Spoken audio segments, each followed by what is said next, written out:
ಈಗಾಗಲೇ ಮುಂದಿನ ತಿಂಗಳು 2 ವರ್ಷಕ್ಕೆ ಈ ಸರ್ಕಾರದ ಅವಧಿಯನ್ನು ಪೂರ್ವಹಿಸ್ತಾ ಇದ್ದಾರೆ.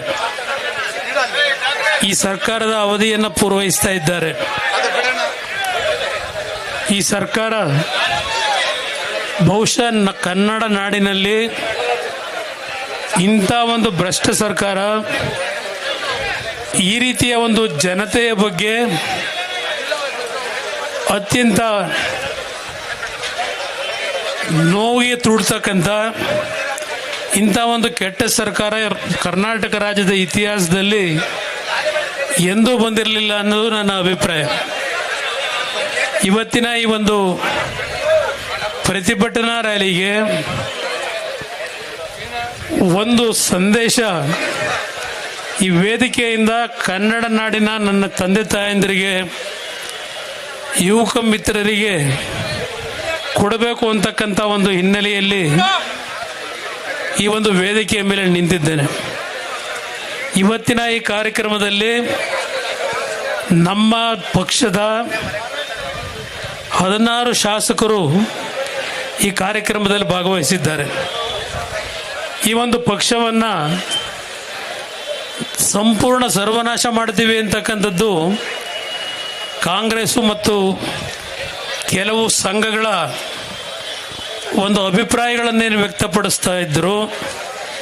ಕನ್ನಡ ನಾಡಿನಲ್ಲಿ ಇವತ್ತು ನಡೀತಾ ಇರತಕ್ಕಂಥ ಈ ರೀತಿಯ ಆಡಳಿತವನ್ನು ಕೊನೆಗಾಣಿಸ್ಲಿಕ್ಕೆ ನಾವೆಲ್ಲ ಇನ್ನೂ ಈಗ ಅದರ ಜೊತೆಯಲ್ಲಿ ನಮ್ಮ ಈ ರಾಜ್ಯದಲ್ಲಿ ಇವತ್ತು ಯಾವ ರೀತಿಯಲ್ಲಿ ಬೆಂಗಳೂರು ನಗರ, ಯಾವ ಕೆಂಪೇಗೌಡರ ಒಂದು ದೂರದೃಷ್ಟಿಯಿಂದ ಕಟ್ಟಿರ್ತಕ್ಕಂಥ ಈ ನಗರ ಹೇಳ್ತಾರೆ ನಮ್ಮ ಉಪಮುಖ್ಯಮಂತ್ರಿಗಳು, ಇವತ್ತು ಈ ನಗರವನ್ನು ಸರಿಪಡಿಸಲಿಕ್ಕೆ ನಮ್ಮ ಕೈಲಿ ಸಾಧ್ಯ ಇಲ್ಲ, ದೇವರೇ ದರೆಗಿಳಿದು ಬಂದರೂ ಸಾಧ್ಯ ಇಲ್ಲ, ಈ ಮಾತನ್ನು ಹೇಳ್ತಾ ಇದ್ದಾರೆ. ಹಾಗಿದ್ರೆ ನಿಮಗೆ ಅಧಿಕಾರ ಯಾತೆ ಕೊಟ್ಟರು ಈ ನಾಡಿನ ಜನತೆ? ಇವತ್ತು ಬೆಲೆ ಏರಿಕೆದು ಒಂದು ಭಾಗ, ಆದರೆ ಇವತ್ತು ಪ್ರತಿ ಕುಟುಂಬಗಳ ಬದುಕು ಎಲ್ಲಿಗೆ ಹೋಗ್ತಾ ಇದೆ ಅಂತಕ್ಕಂಥದ್ದನ್ನು ನೋಡ್ತಾ ಇದ್ದೇವೆ. ಈ ಸರ್ಕಾರ ಬರಬೇಕಾದರೆ 5 ಗ್ಯಾರಂಟಿಗಳನ್ನು ಈ ನಾಡಿನ ಜನತೆಗೆ ಕೊಡ್ತೀವಿ ಅಂತ ಹೇಳಿ ಬಂದಿದ್ದಾರೆ. ಇವತ್ತು ನುಡಿದಂತೆ ನಡೆದಿದ್ದೇವೆ ಅಂತ ಹೇಳ್ತಾರೆ, ಆದರೆ ನುಡಿದಂತೆ ನಡಿಲಿಕ್ಕೆ ಅವರು ಮಾಡಿರ್ತಕ್ಕಂಥ ಸಾಧನೆ ಏನು? ಕಳೆದ 2 ವರ್ಷದಲ್ಲಿ ಪ್ರತಿನಿತ್ಯ ಒಂದು ತೆರಿಗೆಗಳನ್ನು ವಿಧಿಸ್ತಕ್ಕಂಥದ್ದು, ಜನತೆಯ ಮೇಲೆ ತೆರಿಗೆಯ ಭಾರವನ್ನು ಏರಿಸ್ತಕ್ಕಂಥದ್ದು ಈ ಸರ್ಕಾರದಲ್ಲಿ ನಡೀತಾ ಇದೆ. ಇವತ್ತು ನಮ್ಮ ಇನ್ನೊಂದು ಮೈತ್ರಿ ಪಕ್ಷ BJPಯವರು ರಾಜ್ಯದಾದ್ಯಂತ ಪಾದಯಾತ್ರೆ ಮುಖಾಂತರ ಜನಾಕ್ರೋಶ ಅಂತಕ್ಕಂಥ ಹೆಸರಿನಲ್ಲಿ ಅವರೇನು ಹೊರಟಿದ್ದಾರೆ ನಮ್ಮ ಮಿತ್ರ ಪಕ್ಷದವರು, ಅದರ ಜೊತೆಯಲ್ಲಿ ಇವತ್ತು ಕಾಂಗ್ರೆಸ್ನವರು ಮಿತ್ರ ಪಕ್ಷವನ್ನು ಅಟ್ಯಾಕ್ ಮಾಡ್ತಾ ಇದ್ದಾರೆ. ಅವ್ರನ್ನ ಈಗ ಅವರು ಸಹ ಹೇಳ್ತಾರೆ ಪೆಟ್ರೋಲ್ ಬೆಲೆ ಕೇಂದ್ರ ಸರ್ಕಾರ ಜಾಸ್ತಿ ಮಾಡಿದ್ದಾರೆ, ಗ್ಯಾಸ್ ಸಿಲಿಂಡರ್ ಬೆಲೆ ಜಾಸ್ತಿ ಮಾಡಿದ್ದಾರೆ ಅಂತ ಹೇಳಿ. ಅಲ್ಲಿದು ಒಂದು ಭಾಗ ಇರಲಿ, ಯಾಕೆಂದರೆ ಪೆಟ್ರೋಲ್ನ ಇವತ್ತು ಬೆಲೆ ಜಾಸ್ತಿ ಮಾಡಿದ್ದಾರೆ, ಅದರ ಒಂದು ಹೊರೆಯನ್ನು ನಾಗರಿಕರ ಮೇಲೆ ಇವತ್ತು ಏರಿಕೆ ಮಾಡಿಲ್ಲ. ಇವತ್ತು ಕೇಂದ್ರ ಸರ್ಕಾರ ಮೊನ್ನೆ ಇತ್ತೀಚೆಗೆ ಪೆಟ್ರೋಲ್ ಬೆಲೆಯನ್ನು ಏರಿಕೆ ಮಾಡಿದ್ದಾರೆ. ಆ ಕಂಪನಿಗಳು ಆ ಹಣವನ್ನು ಕೊಡ್ತಕ್ಕಂಥದ್ದಕ್ಕೆ ತೀರ್ಮಾನ ಮಾಡಿದ್ದಾರೆ. ಜನತೆಯ ಮೇಲೆ ತೆರಿಗೆಯನ್ನು ವಿಧಿಸಿಲ್ಲ, ಅದಕ್ಕೆ ಅಬಕಾರಿ ಸುಂಕವನ್ನು. ಸಿಲಿಂಡರ್ ಮೇಲೆ ಹೌದು, ಇವತ್ತಿನ ಟ್ರಂಪ್ ಅವರು ಅಮೆರಿಕಾದಲ್ಲಿ ಏನು ಅಧ್ಯಕ್ಷರಾಗಿದ್ದಾರೆ, ಅವರ ಕೆಲವು ನೀತಿಗಳಿಂದ ಏನೇನು ಆಗಬಹುದು ಅಂತಕ್ಕಂಥ ಒಂದು ಹಿನ್ನೆಲೆಯಲ್ಲಿ ಗ್ಯಾಸ್ ಸಿಲಿಂಡರ್ ಬೆಲೆ 50 ರೂಪಾಯಿ ಜಾಸ್ತಿ ಮಾಡಿದ್ದಾರೆ ಕೇಂದ್ರ ಸರ್ಕಾರ. ಅದನ್ನು ಇವತ್ತು ದೊಡ್ಡ ಮಟ್ಟದಲ್ಲಿ ಬೃಹದಾಕಾರವಾಗಿ ಕಾಂಗ್ರೆಸ್ನ ಮಹಾನಾಯಕರು ಅವರು ಪ್ರತಿಭಟನೆ ಮಾಡ್ತೇವೆ ಕೇಂದ್ರ ಸರ್ಕಾರದ ಮೇಲೆ ಅಂತೇಳಿ ಅವರೇ ಹೊರಟಿದ್ದಾರೆ. ಗ್ಯಾಸ್ ಸಿಲಿಂಡರ್ಗಳನ್ನು ಇಟ್ಕೊಂಡು ಕಾಂಗ್ರೆಸ್ನ ಮಹಾನುಭಾವರುಗಳಿಗೆ ಹೇಳ್ತೀನಿ ನಾನು, ಯಾವ್ಯಾವುದ್ರ ಮೇಲೆ ಏರಿಕೆ ಮಾಡಿದ್ದಾರೆ. ಬಹುಶಃ ನಮ್ಮ ನಾಯಕರುಗಳು, ಶಾಸಕ ಮಿತ್ರರು ಮಾತನಾಡಬೇಕಾದರೆ ಅದೆಲ್ಲವನ್ನ ಕೇಳಿರ್ಬೋದು. ಇವತ್ತು ನಿಮ್ಮ ಕುಟುಂಬಗಳಲ್ಲಿ, ಮನೆಗಳಲ್ಲಿ ಕಾರ್ ನಿಲ್ಲಿಸ್ಕೊಂಡ್ರೆ ಅದಕ್ಕೂ ಇವತ್ತು ತೆರಿಗೆ, ಇವತ್ತು ಕುಡಿಯೋ ನೀರಿನ ಮೇಲೆ ತೆರಿಗೆಯನ್ನು ವಿಧಿಸಿದ್ದಾರೆ. ಅದೇ ರೀತಿಯಲ್ಲಿ ಕಸ, ಇವತ್ತು ನಿಮ್ಮ ಪ್ರತಿಯೊಂದು ಮನೆಗೆ ಕಸಕ್ಕೆ ತೆರಿಗೆ ಇವತ್ತು.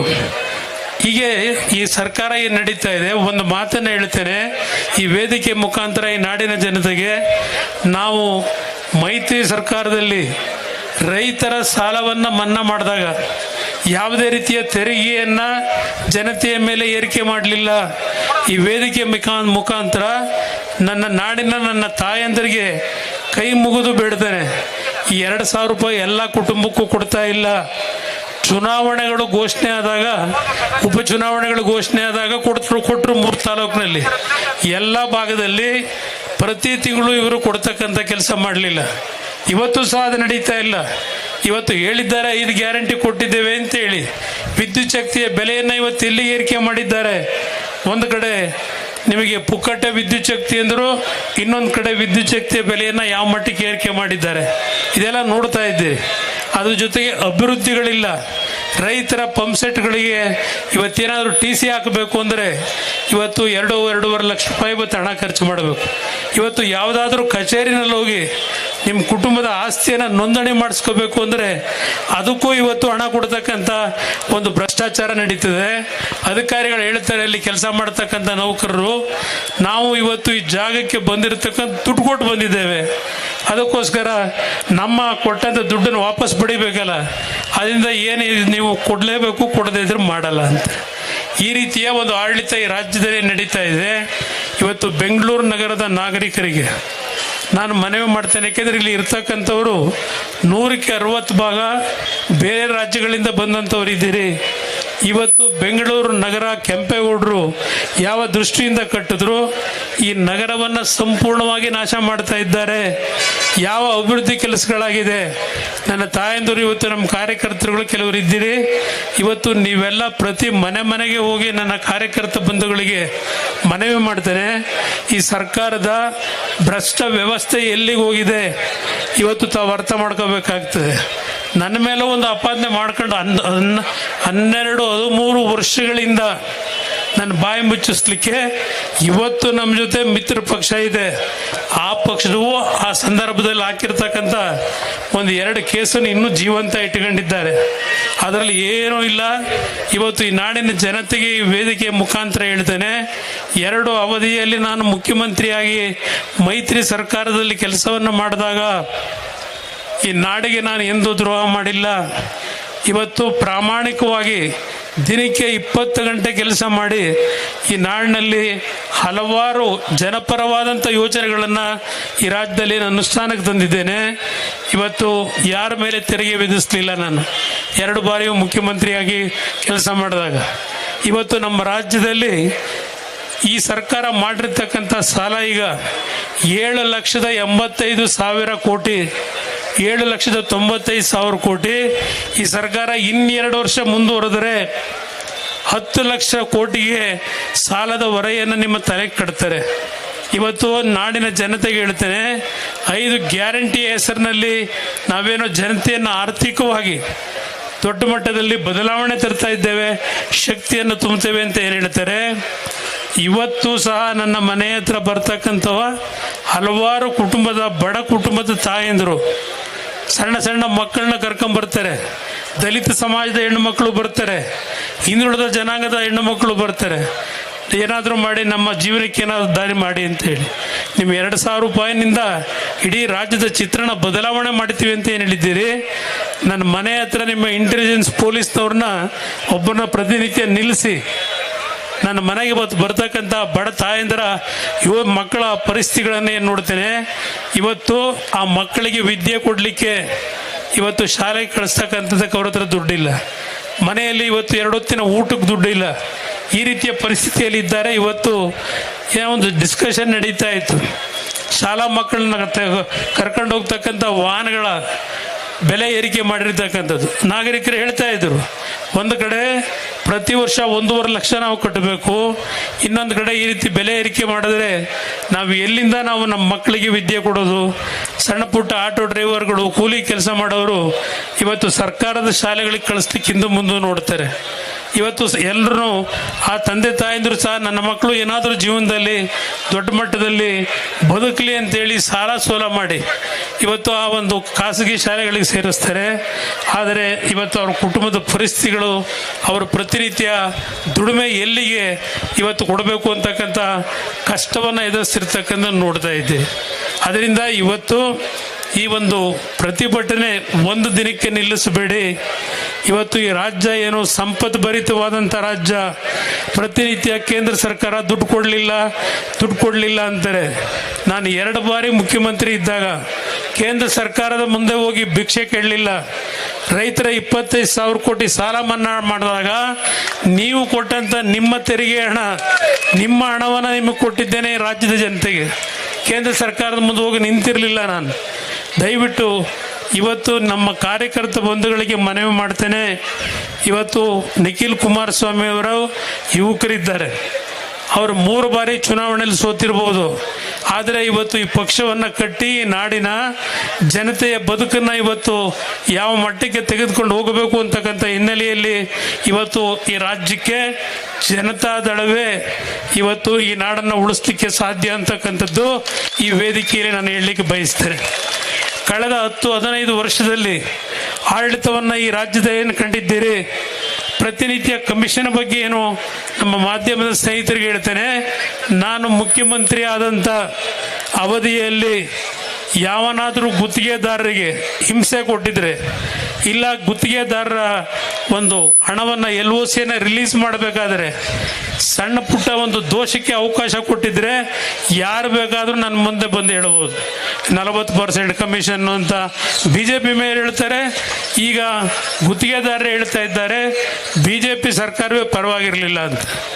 ಇವತ್ತು ಯಾವೊಂದು ಗುತ್ತಿಗೆದಾರರು ಈ ಕಷ್ಟ ಅನುಭವಿಸ್ತಾ ಇದ್ದೀರಿ ಗೊತ್ತಿದೆ ನನಗೆ.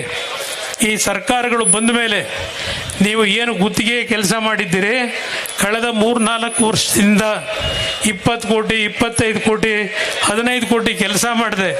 ನಿಮ್ಮ ಕೆಲಸ ಮಾಡಿರ್ತಕ್ಕಂಥದ್ದೇನಿದೆ, ನಿಮ್ಮ ಕುಟುಂಬದ ಹೆಣ್ಣು ಮಕ್ಕಳ ಚಿನ್ನವನ್ನು ತೆಗೆದುಕೊಂಡೋಗಿ ಬ್ಯಾಂಕಲ್ಲಿ ಇಟ್ಟು ಬದುಕ್ತಾ ಇದ್ದೀವಿ ಗುತ್ತಿಗೆದಾರರು. ನನ್ನ ಕಾಲದಲ್ಲಿ ಆ ಪರಿಸ್ಥಿತಿ ಇಟ್ಟಿರಲಿಲ್ಲ. ನಾವು ಜನತಾದಳ ಮೈತ್ರಿ ಪಕ್ಷದಲ್ಲಿ ಕೆಲಸ ಮಾಡಬೇಕಾದ್ರೂ ಪ್ರತಿ ತಿಂಗಳು ಕೊನೆಯ ದಿನ 30-31ನೇ ತಾರೀಕು ಗುತ್ತಿಗೆದಾರರಿಗೆ LOCಯನ್ನು ಅಧಿಕಾರಿಗಳಿಗೆ ಜವಾಬ್ದಾರಿ ಕೊಟ್ಟಿದ್ದು. ನಮ್ಮ ಮುಂದೆ ಕಮಿಷನ್ ಕೊಟ್ಟು ಹಣ ತೆಗೆದುಕೊಂಡು ಹೋಗಿ ಅಂತ ಒಂದು ದಿನವೂ ನಾವು ಆ ಕೆಲಸ ಮಾಡಿಲ್ಲ. ನಾವು ಇವತ್ತು ಚರ್ಚೆ ಏನು ಮಾಡ್ತೀರಿ, ಇವತ್ತು ಮೂರೂ ಪಕ್ಷಗಳು ಅಂತ ಹೇಳಿ ನನ್ನ ಮಾಧ್ಯಮದ ಮಿತ್ರರಿಗೆ ಮನವಿ ಮಾಡ್ತೇನೆ. ನಾನಿದ್ದಂಥ ಅವಧಿಯಲ್ಲಿ 20 ತಿಂಗಳು BJPಯ ಜೊತೆ, 14 ತಿಂಗಳು ಕಾಂಗ್ರೆಸ್ನ ಆಡಳಿತದಲ್ಲಿ ನಾನು ಯಾರಾದರೂ ಒಬ್ಬ ಕಾಂಟ್ರಾಕ್ಟರ್ಗಳಿಗಿರ್ಬೋದು, ಯಾರಿಗಾದ್ರೂ ಗುತ್ತಿಗೆದಾರರಿಗೆ ನಾನು ಏನಾದರೂ ಒತ್ತಡವನ್ನು ಹೇರಿರ್ತಕ್ಕಂಥ ಒಂದು ಪ್ರಕರಣವನ್ನು ಯಾರಾದರೂ ತಂದರೆ ಇವತ್ತು ನಾನು ನೀವು ಕೊಡ್ತಕ್ಕಂಥ ಶಿಕ್ಷೆಯನ್ನು ಅನುಭವಿಸ್ಲಿಕ್ಕೆ ತಯಾರಾಗಿದ್ದೇನೆ. ಹೋಗಬೇಡಿ. ಇವತ್ತೇನಾದರೂ ಬೆಂಗಳೂರು ನಗರಕ್ಕೆ ಅಭಿವೃದ್ಧಿ ಅಂತಕ್ಕಂಥದ್ದನ್ನು ಕಂಡಿದ್ದರೆ ಅದು ಜನತಾದಳದ ನಮ್ಮ ಪಕ್ಷದ ನಮ್ಮ ಕಾರ್ಯಕ್ರಮಗಳು. ನಾನು 2006-2007 ಕೇವಲ 20 ತಿಂಗಳು ಅಧಿಕಾರವನ್ನು ನಡೆಸಿದಾಗ ಬೆಂಗಳೂರು ನಗರದ ಅಭಿವೃದ್ಧಿಗೆ ನಾನು ಕೊಟ್ಟಿರ್ತಕ್ಕಂಥ ಯೋಜನೆಗಳನ್ನು ಈ ಬೆಂಗಳೂರು ನಗರದ ನಾಗರಿಕರು, ಕನ್ನಡಿಗರು ಅರ್ಥ ಮಾಡ್ಕೋಬೇಕು ಅನ್ನೋದನ್ನು ಹೇಳಲಿಕ್ಕೆ ಬಯಸ್ತೇನೆ. ಇವತ್ತು ಗ್ರಾಮೀಣ ಪ್ರದೇಶ ಇರಲಿ, ನಮ್ಮ ನಗರ ಪ್ರದೇಶ ಇರಲಿ, ಯಾವ ಕೆಲಸ ಮಾಡಿದ್ದೇವೆ ನಾವು. ಒಂದು ಉದಾಹರಣೆ ಕೊಡ್ತೇನೆ. SM ಕೃಷ್ಣ ಅವರ ಕಾಲದಲ್ಲಿ ಆ ನಮ್ಮ ಬಿಳಕಳ್ಳಿಯಿಂದ ಆ ಕಡೆಯಿಂದ ಬಂದಿರಬೇಕು, ಪುಟ್ಟನಹಳ್ಳಿ ಭಾಗದಲ್ಲಿ ಇಲ್ಲಿ ಯಾರಾದರೂ ನಮ್ಮ ಕಾರ್ಯಕರ್ತರಲ್ಲಿ ಅವತ್ತು 3 ಅಡಿ 4 ಅಡಿ ನೀರು ನಿಲ್ಲೋದು JP ನಗರ ಡಾಲರ್ಸ್ ಕಾಲೋನಿ. JP ನಗರದಲ್ಲಿ ನಾನು ಮುಖ್ಯಮಂತ್ರಿ ಆದಾಗ ಆ ಭಾಗಕ್ಕೆ ಪ್ರವಾಸ ಮಾಡಿ ತೆಗೆದುಕೊಂಡಂಥ ನಿರ್ಧಾರ ಇವತ್ತು ಸಹ ಬೆಂಗಳೂರಿನಲ್ಲಿ ಎಂಥ ಮಳೆ ಬಂದರೂ ಆ ಭಾಗದಲ್ಲಿ 3 ಅಡಿ ನೀರು ನಿಲ್ತಾ ಇದ್ದಂಥ ಪ್ರದೇಶ ಇವತ್ತು ಜನ ನೆಮ್ಮದಿಯಿಂದ ಇದ್ದಾರೆ. ಇದು ನಾನು ಇದ್ದಂಥ 20 ತಿಂಗಳ ಆಡಳಿತ ಮಾಡಿದೆ. ಅವತ್ತು ಆ ಭಾಗದ ಜನ ನೀವು ಬರಲೇಬೇಕು ಅಂತ ಹೇಳಿ ಕರೆಸಿ ಹೆಲಿಕಾಪ್ಟರ್ನಲ್ಲಿ ಪುಷ್ಪಾರ್ಚನೆ ಮಾಡ್ತಾರೆ ನನಗೆ. ಆದರೆ ಚುನಾವಣೆ ಬಂದಾಗ ಬೇರೆ ಪಕ್ಷಗಳಿಗೆ ಮತ ಕೊಡ್ತಾರೆ. ಇದು ಇವತ್ತು ಈ ರಾಜ್ಯದಲ್ಲಿ ನಡೀತಾ ಇರತಕ್ಕಂಥದ್ದು. ಈ ರಾಜ್ಯದಲ್ಲಿ ಹಣದ ಕೊರತೆ ಇಲ್ಲ, ಸಾಲ ಮಾಡಬೇಕಾಗಿಲ್ಲ. ಯಾವ ಸಿದ್ದರಾಮಯ್ಯನವರು 16 ಬಜೆಟನ್ನು ಮಂಡನೆ ಮಾಡಿದ್ದಾರೆ ದಾಖಲೆ ಅಂತ ಹೇಳ್ತಾರೆ. ಆ ದಾಖಲೆ ಬಜೆಟನ್ನು ಮಂಡನೆ ಮಾಡೋದ್ರಿಂದ ದಾಖಲೆ ಆಗೋದಿಲ್ಲ. ಆ ಬಜೆಟ್ನಿಂದ ನೀವು ಏನು ನಾಡಿನ ಜನತೆಯ ಬದುಕಿಗೆ ಕೊಟ್ಟಿದ್ದೀರಿ ಅದು ದಾಖಲೆಯಾಗಿ ಉಳಿಯತಕ್ಕಂಥದ್ದು ಅನ್ನೋದನ್ನು ಸಿದ್ದರಾಮಯ್ಯನವರು ಅರ್ಥ ಮಾಡ್ಕೋಬೇಕಾಗ್ತದೆ. ಯಾವ್ಯಾವ ಮಟ್ಟದಲ್ಲಿ ತೆರಿಗೆ ವಿಧಿಸ್ತಾ ಇದ್ದಾರೆ, ಇನ್ನೂ ಸಹ ಅದೆಂಥದ್ದು ಮದ್ಯದ ದರವನ್ನು ಪುನಃ ಏರಿಸಬೇಕು ಅಂತ ಹೇಳಿ ಇವತ್ತು ವಿಮರ್ಶೆ ಮಾಡ್ತಾ ಇದ್ದಾರೆ ಅಂತಕ್ಕಂಥದ್ದು ನಾನು ಕೇಳ್ತಾ ಇದ್ದೆ. ಇವತ್ತು ಇಂಥ ಆಡಳಿತ ಏನಿದೆ, ಇವತ್ತು ಬೆಂಗಳೂರು ನಗರದಲ್ಲಿ ಇರ್ತಕ್ಕಂಥ ನಗರದ ಉಸ್ತುವಾರಿ ಸಚಿವರು ಯಾವ ಮಟ್ಟದಲ್ಲಿ ಭ್ರಷ್ಟಾಚಾರಕ್ಕೆ ಹೊರಟಿದ್ದಾರೆ, ಕಾಂಗ್ರೆಸ್ನ ಪುಡಾರಿಗಳು ಇವತ್ತು ಅದೆಲ್ಲ ನನ್ನ ವಿರುದ್ಧ ಧಿಕ್ಕಾರ ಕುಕ್ಕಣ್ಣದಿನ ಪ್ರತಿಭಟನೆ ಅಂತ ಏನೋ ಹೊರಟಿದ್ದಾರೆ ಅಂತೇಳಿ. ಕಾರಣ ನಾನೇನು ಕಳೆದ ವಾರ ಹೇಳಿದ್ದೇನೆ, ನನ್ನ ಹತ್ರ ಇರ್ತಕ್ಕಂಥ ಟನ್ಗಟ್ಟಲೆ ದಾಖಲೆಗಳು ಅಂತ ಏನು ಹೇಳಿದ್ದೇನೆ. ಇವತ್ತು ನಾನು ಸುಮ್ಮನೆ ಹೇಳಿಲ್ಲ. ಆದರೆ ಕಳೆದ 2009ರಿಂದ ನಾನೇನು ಈ ರಾಜ್ಯದಲ್ಲಿ ಭ್ರಷ್ಟಾಚಾರದ ವಿರುದ್ಧ ಹೋರಾಟ ಮಾಡಲಿಕ್ಕೆ ಹೊರಟೆ, ಅವತ್ತು ನನ್ನ ಮೇಲೆ ಯಾವ ರೀತಿ ಅಧಿಕಾರವನ್ನು ದುರುಪಯೋಗ ಪಡಿಸ್ಕೊಂಡು ನನ್ನ ಧ್ವನಿಯನ್ನು ಸಂಪೂರ್ಣವಾಗಿ ಬಂದ್ ಮಾಡಬೇಕು ಅಂತ ಅಲ್ಲಿಂದ ಹೊರಟಿದ್ದಾರೆ. ನನ್ನ ಧ್ವನಿಯನ್ನು ಬಂದ್ ಮಾಡಲಿಕ್ಕೆ ಯಾರ ಕೈಲೂ ಸಾಧ್ಯ ಇಲ್ಲ ಅನ್ನೋದನ್ನು ನನ್ನ ಕಾರ್ಯಕರ್ತರ ಮುಂದೆ ಎದೆ ತಟ್ಟಿ ಹೇಳಲಿಕ್ಕೆ ಬಯಸ್ತಾ ಇದ್ದೇನೆ. ಯಾವುದೇ ಕಾರಣಕ್ಕೂ ಯಾವುದೇ ಕಾನ್ಸ್ಟಿಟ್ಯೂಷನಲ್ ಸಂಸ್ಥೆಗಳನ್ನು ನನ್ನ ವೈಯಕ್ತಿಕ ಒಂದು ಸಮಸ್ಯೆಗಳಿಗೆ ಯಾವುದೇ ಕಾರಣಕ್ಕೂ ನಾನು ದಾರಿ ತಪ್ಪಿಸಿಲ್ಲ. ನಾನು ಯಾವುದೇ ಕಾನ್ಸ್ಟಿಟ್ಯೂಷನಲ್ ಸಂಸ್ಥೆಗಳನ್ನು ಅವರಿಗೆ ನೇರವಾಗಿ ಬಿಟ್ಟುಬಿಟ್ಟಿದ್ದೇನೆ. 13-14 ವರ್ಷದಿಂದ ಏನು ಅನುಭವಿಸ್ತಾ ಇದ್ದೇನೆ.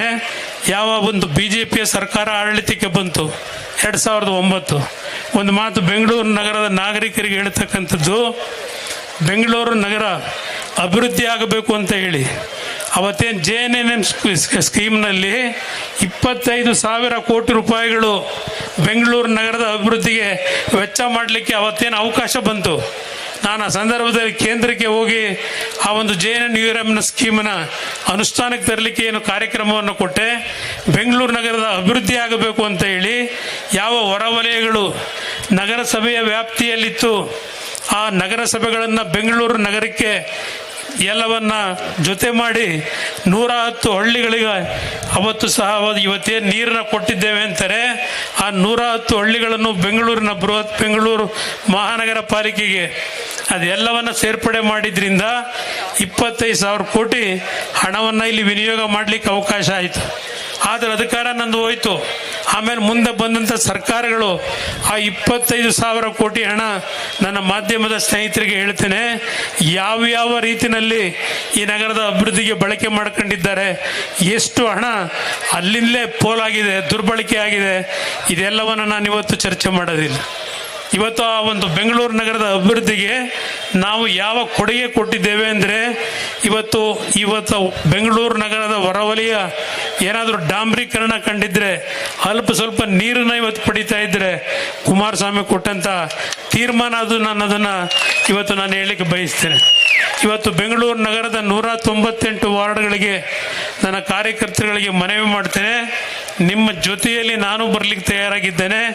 ಬೆಂಗಳೂರು ನಗರದ ನಾಗರಿಕರಿಗೆ ಕಾಂಗ್ರೆಸ್ ಕೊಟ್ಟಿರ್ತಕ್ಕಂಥ ಕೊಡುಗೆ ಏನು, ನನ್ನ ಮಿತ್ರ ಪಕ್ಷ BJPಯವರು ಕೊಟ್ಟಿರ್ತಕ್ಕಂಥ ಕೊಡುಗೆ ಏನು, ಜನತಾದಳ ಇದ್ದಂಥ ಮೈತ್ರಿಯ ಸರ್ಕಾರಗಳಲ್ಲಿ ನಾವೇನು ಕೊಟ್ಟಿದ್ದೇವೆ, ಮುಂದೆ ನಮ್ಮ ಕಾರ್ಯಕ್ರಮ ಈ ನಗರ ಇವತ್ತು ಯಾವ ಮಟ್ಟದಲ್ಲಿ ಅಧೋಗತಿಗೆ ಇಳಿದೋಗಿದೆ.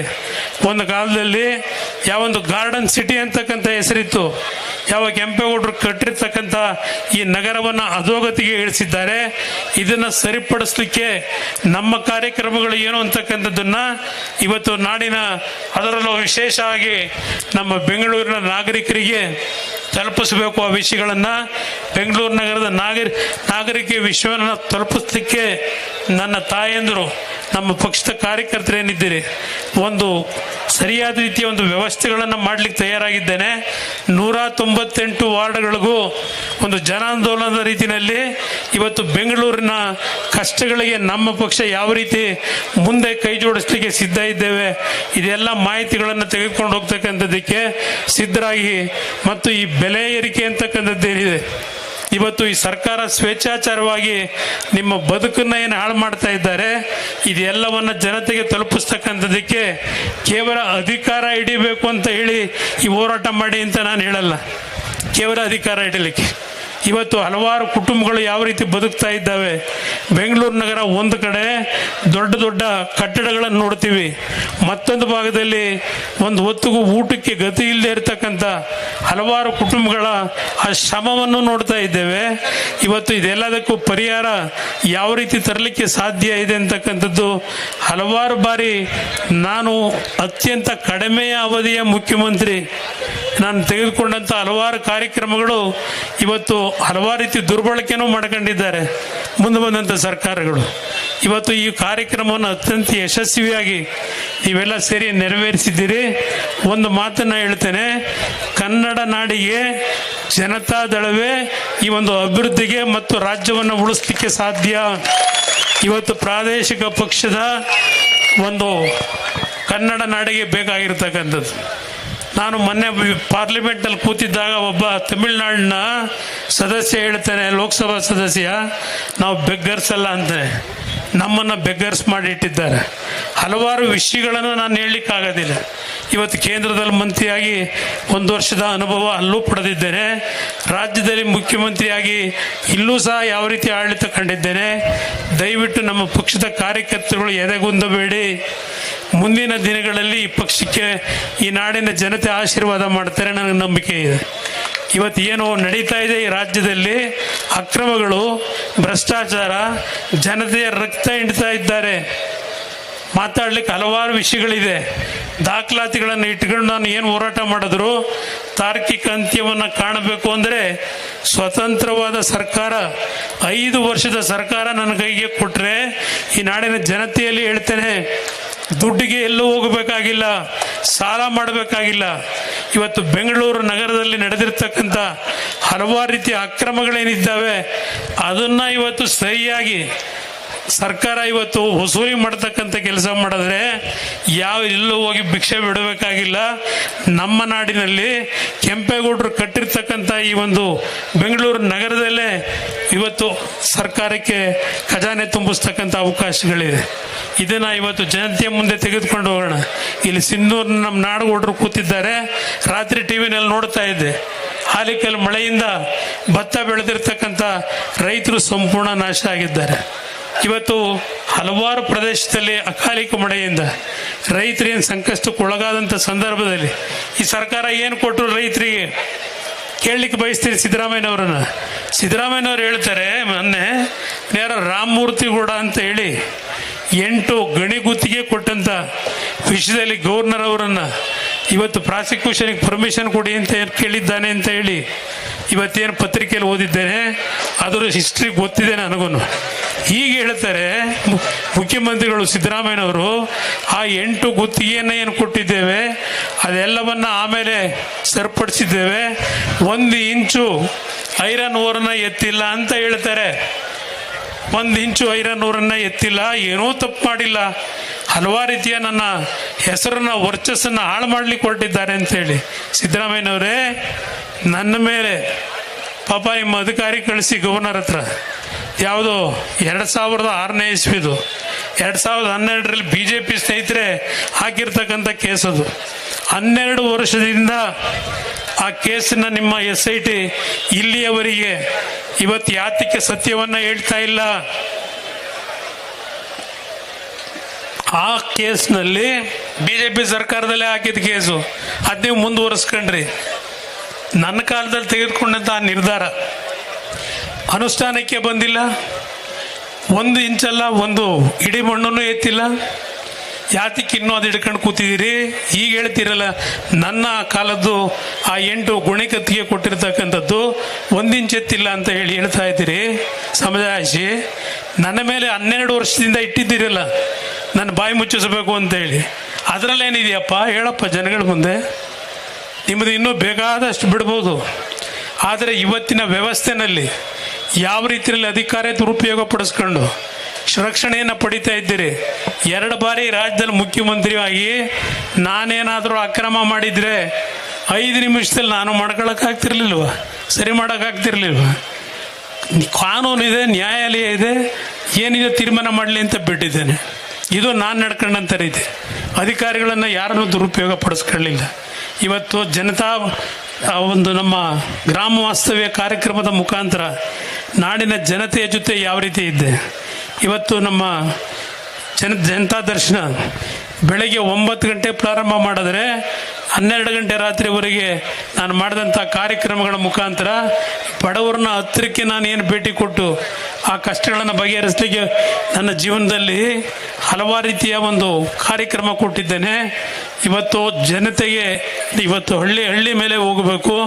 ನಾನು ನಿಖಿಲ್ ಕುಮಾರಸ್ವಾಮಿ ಅವರಿಗೆ ಹೇಳ್ತಕ್ಕಂಥದ್ದು, ವಯಸ್ಸಿದೆ, ನಿಮ್ಮ ವಯಸ್ಸು ಇವತ್ತು ಈ ಪಕ್ಷವನ್ನು ಕಟ್ಟಲಿಕ್ಕೆ ಇನ್ನು ಜೀವನದಲ್ಲಿ ದಿನಕ್ಕೆ 20 ಗಂಟೆ ವೈಯಕ್ತಿಕವಾದಂಥ ನಿಮ್ಮ ಕಾರ್ಯಕ್ರಮಗಳನ್ನು ನಿಲ್ಲಿಸಿ. ಯಾಕೆಂದರೆ ಪ್ರಾರಂಭ ಮಾಡಿದ್ದೀರಿ ಕಾರ್ಯಕರ್ತರ ಜೊತೆ, ನಮ್ಮ ನಾಯಕರ ಜೊತೆ ಸೇರಿ ಇವತ್ತೇ ನಿಮ್ಮ ಹೋರಾಟ ಪ್ರಾರಂಭ ಮಾಡಿದ್ದೀರಿ. ಸಾಕಪ್ಪ ಸಾಕು, ಕಾಂಗ್ರೆಸ್ ಸರ್ಕಾರ ಸಾಕು ಸ್ಲೋಗನ್ ಏನಿದೆ, ಭಾಳ ಒಳ್ಳೆಯ ಸ್ಲೋಗನ್.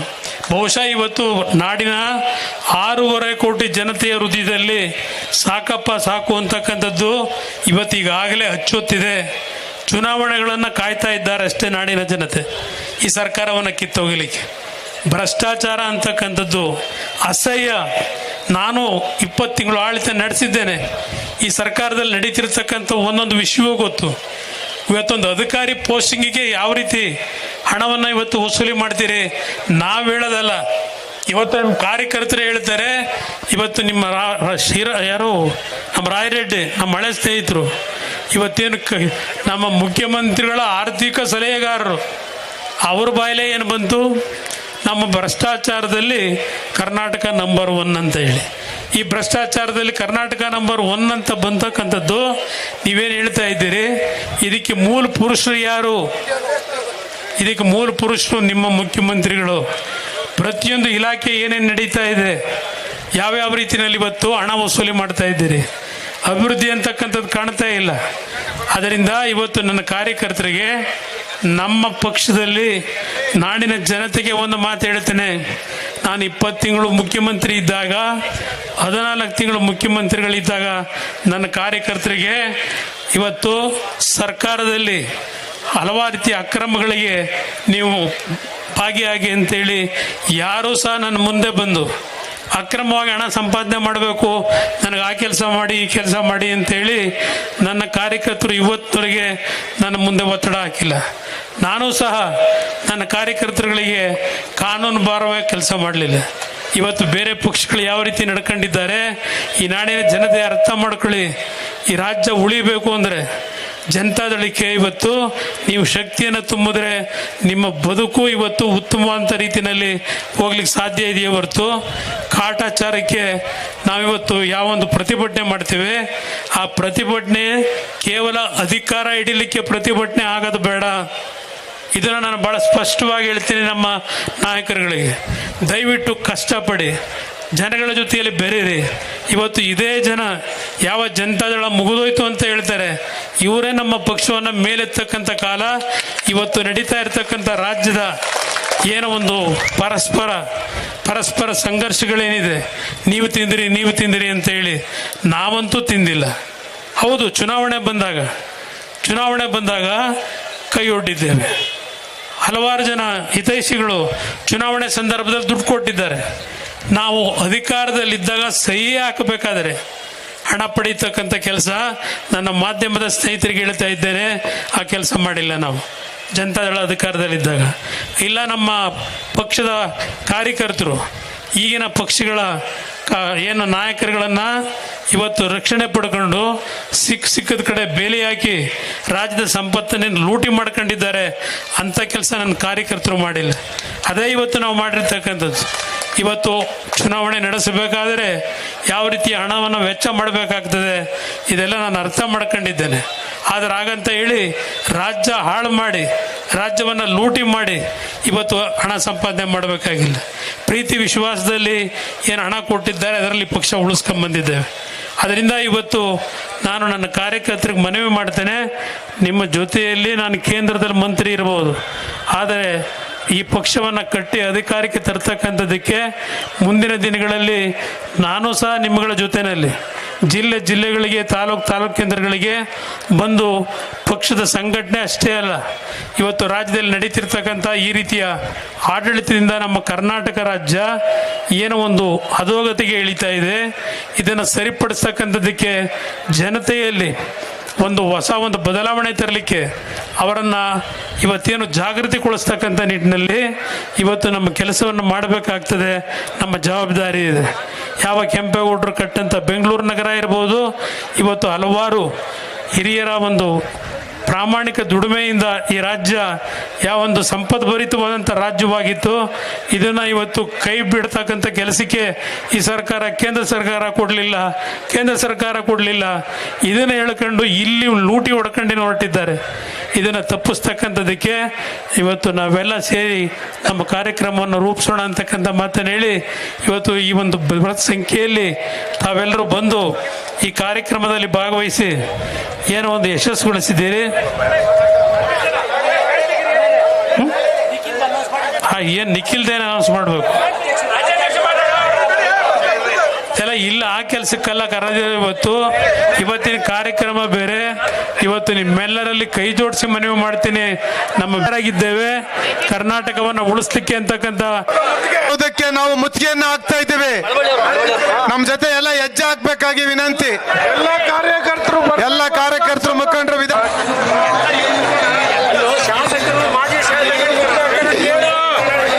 ಈಗ ವಿಧಾನಸೌಧ ಚಲೋ ಎಲ್ಲ ನಮ್ಮ ಪಕ್ಷದ ಶಾಸಕರು, ಮಾಜಿ ಶಾಸಕರು, ಎಲ್ಲ ಜಿಲ್ಲಾ ಘಟಕದ ಅಧ್ಯಕ್ಷಗಳು ಆದಿಯಾಗಿ ವಿಧಾನಸೌಧ ಮುತ್ತಿಗೆಯನ್ನು ಹಾಕಲಿದ್ದಾರೆ. ಎಲ್ಲ ಯುವಕರು, ವಿಶೇಷವಾಗಿ ಯುವಕರು, ಮಹಿಳಾ ಮುಖಂಡರು,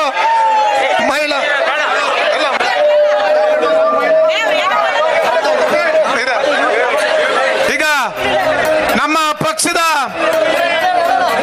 ರಾಜ್ಯ ಯುವ ಘಟಕದ ಅಧ್ಯಕ್ಷರು, ಪಕ್ಷದ ಭವಿಷ್ಯದ ನಾಯಕರಾಗಿರ್ತಕ್ಕಂಥ ನಿಖಿಲ್ ಕುಮಾರಣ್ಣರವರ ನೇತೃತ್ವದಲ್ಲಿ ವಿಧಾನಸೌಧಕ್ಕೆ ಮುತ್ತಿಗೆಯನ್ನು ಹಾಕ್ತಾ ಇದ್ದಾರೆ. ಶಾಸಕರು, ಮಾಜಿ ಶಾಸಕರು ಆದಿಯಾಗಿ ಭ್ರಷ್ಟ ಕಾಂಗ್ರೆಸ್ ಸರ್ಕಾರಕ್ಕೆ ತೊಲಗಲಿ ತೊಲಗಲಿ ತೊಲಗಲಿ ತೊಲಗಲಿ. ಸಾಕಪ್ಪ ಸಾಕು, ಸಾಕಪ್ಪ ಸಾಕು, ಸಾಕಪ್ಪ ಸಾಕು. ಕಾಂಗ್ರೆಸ್ ಸರ್ಕಾರ ಸವಾಸ ಸಾಕು. ವಿಧಾನಸೌಧಕ್ಕೆ ಮುತ್ತಿಗೆಯನ್ನು ಹಾಕ್ತಾ ಇದ್ದೀವಿ.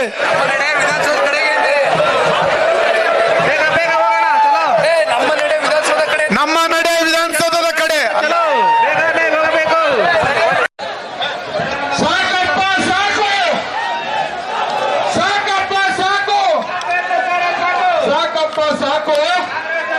ಭ್ರಷ್ಟ ಕಾಂಗ್ರೆಸ್ ಸರ್ಕಾರಕ್ಕೆ, ಭ್ರಷ್ಟ ಕಾಂಗ್ರೆಸ್ ಸರ್ಕಾರಕ್ಕೆ, 60% ಕಮಿಷನ್ ಕಾಂಗ್ರೆಸ್ ಸರ್ಕಾರಕ್ಕೆ.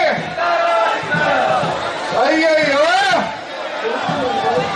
ಅಯ್ಯಯ್ಯೋ, ಸಾಕಪ್ಪ ಸಾಕು, ಸಾಕಪ್ಪ ಸಾಕು.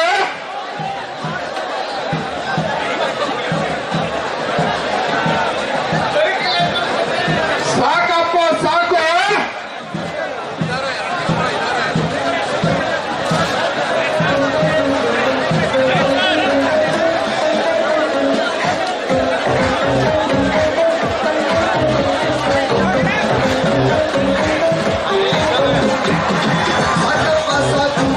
ಸರ್ಕಾರ ಸಾಕು, ಬಿಟ್ಟಿ ಗ್ಯಾರಂಟಿ ಇಲ್ಲಿ ಯಾರಿಗೆ ಬೇಕು? ಸಾಕಪ್ಪ ಸಾಕು, ಈ ಸರ್ಕಾರ ಸಾಕು, ಬಿಟ್ಟಿ ಗ್ಯಾರಂಟಿ ಇಲ್ಲಿ ಯಾರಿಗೆ ಬೇಕು? ಸಾಕು ಸಾಕು ಸಾಕು, ಕಾಂಗ್ರೆಸ್ ಸರ್ಕಾರ ಸಾಕು, ಸಾಕು ಸಾಕು ಸಾಕು, ಕಾಂಗ್ರೆಸ್ ಸರ್ಕಾರ ಸಾಕು.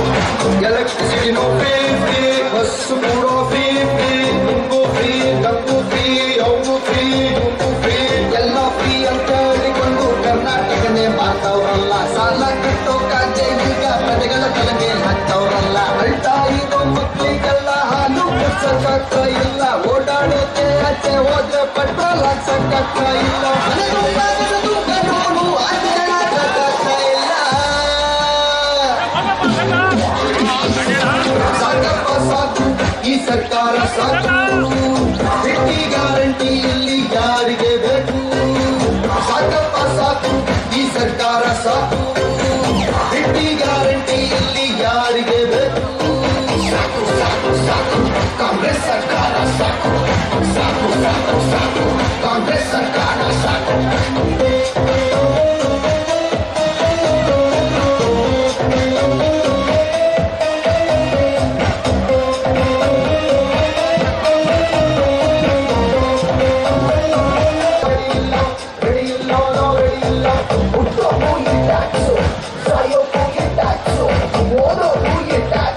ಹೆಚ್ಚಿನ ವಿಡಿಯೋಗಳಿಗೆ ಪ್ರತಿಧ್ವನಿ ಯೂಟ್ಯೂಬ್ ಚಾನೆಲ್ ಸಬ್ಸ್ಕ್ರೈಬ್ ಮಾಡಿ, ಬೆಲ್ ಐಕಾನ್ ಕ್ಲಿಕ್ ಮಾಡಿ.